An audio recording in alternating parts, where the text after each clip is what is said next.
Well, good afternoon. We've had temperatures from 17 to 26, and it might be squeezing into 30 right now. The bad thing is, as usual, wind, which may not be so great here and interfere with you hearing me, but when I'm not within the trees, I can hear it without speaking into the phone.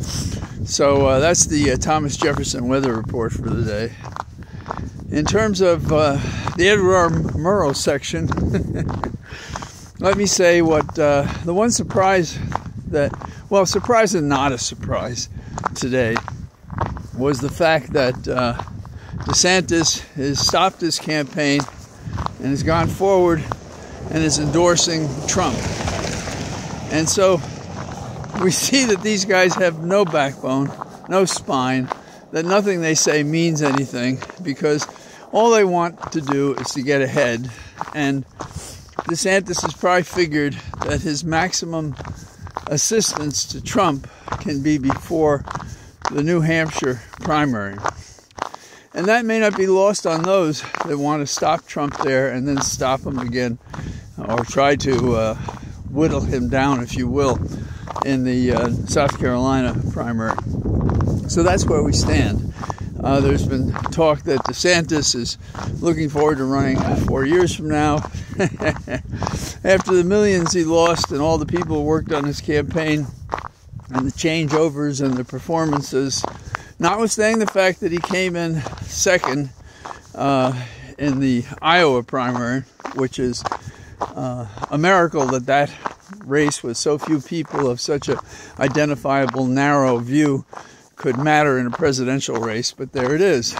So we have Trump doubling down on accusations and charges against his former representative to the UN, whom he worked with and presumably supported the time that she was in his cabinet or in his government.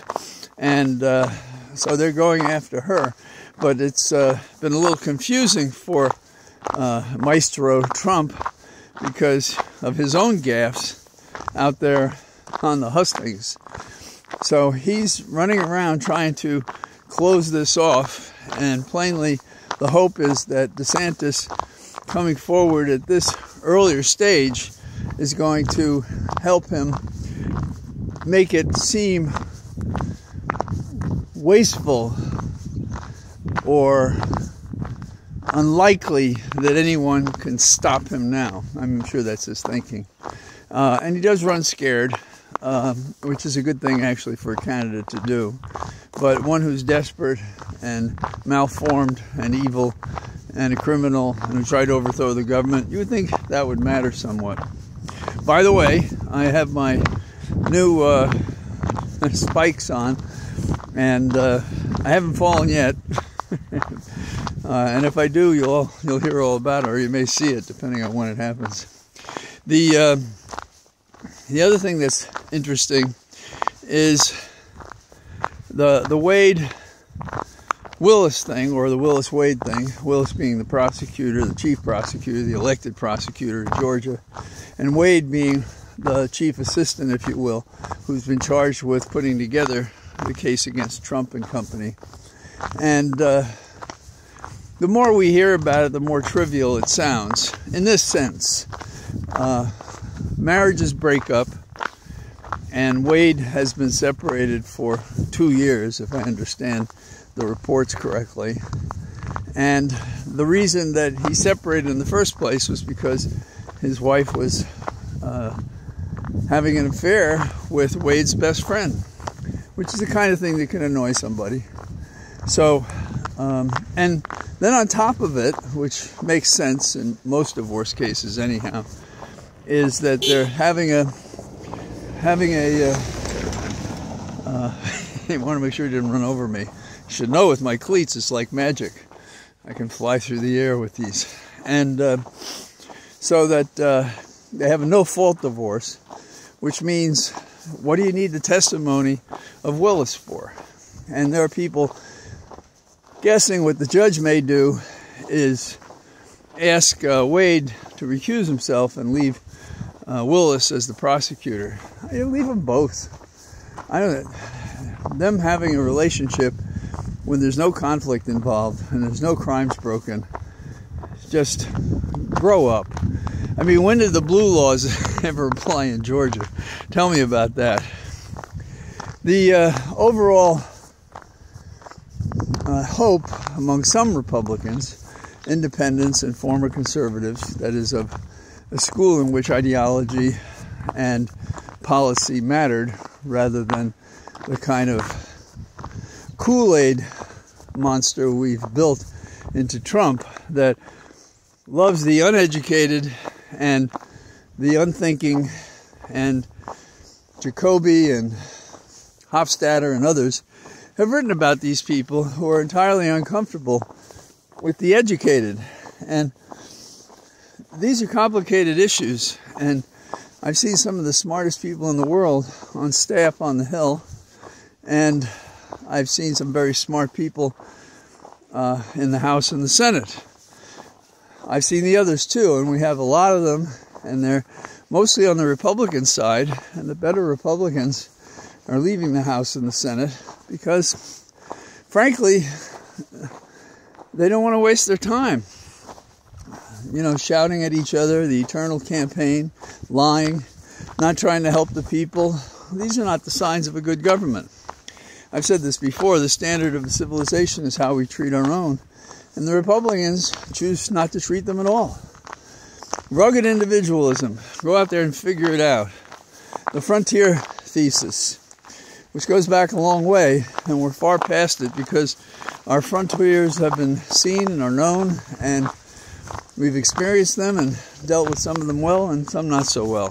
And the biggest one, of course, has been slavery, but it's not the only big problem we've had. We've had it over who's a communist. We've had it over who is liberal or conservative, who believes in capitalism, who believes in a hybrid of capitalism. We have important issues, but we're not discussing any of them, and we're not doing anything significant, magical, and important as an adventure in science or discovery or cooperating with other countries. And as I say this, Netanyahu has said he won't agree to a two-state solution. He won't agree that there should be a Palestine and in Israel. And so that is at odds with what has been our program for a very long time. What are we going to do about that? We could tell Netanyahu to go bugger. Just get out of our way, because you're either part of the solution. Remember that there was a car manufacturer say, if you're not a part of the solution, get out of the way. Well, there are protests in Israel. There are responsible people in Israel that don't want to have an eternal war and want to do something that's right and reasonable and fair. But those voices seem muted, seem to be ignored. And so we continue to worry about the expanding efforts at war and whether that is going to be what we're saddled with for the next 2, 4, 16 years. In New York on Monday, Trump may come in to testify about maybe how he didn't know the woman that he is alleged to have raped and a judge found had been raped and defamed, and he's been found to have defamed. And so it'll be interesting to see how the judge, 79-year-old Judge Kaplan, decides to handle the matter. Then we also have the question before the Supreme Court looming as to whether Colorado's decision to keep Trump off the ballot for the presidency in the primary holds or not. I think it should hold. There are people who are arguing that you should make the decision one way or the other and not duck the issue, because it can come up if Trump wins when we're deciding how to account for the electoral votes. Nothing's easy anymore, huh? So I have, yesterday Holly and I took my stepdaughter to the airport, which we had a pleasant time together. and the airlines are kind of messed up because of the door flying off one plane, and so the schedules change, and they changed yesterday from 6 to 9 p.m. So there was that, and that's why I wasn't out yesterday. And tomorrow and Tuesday, I'm going to move myself to D.C. and stay overnight Monday night, so I can argue before the D.C. Circuit Court of Appeals on behalf of the patients I represent who've been denied their meds by a single order, and in my opinion, not based on any facts that there was any danger to anyone, to cut off the meds for 240 patients. So I'm going to argue that. We'll see what happens. Our argument is that you should allow us to intervene in your efforts to take away the doctor's license to prescribe medicine.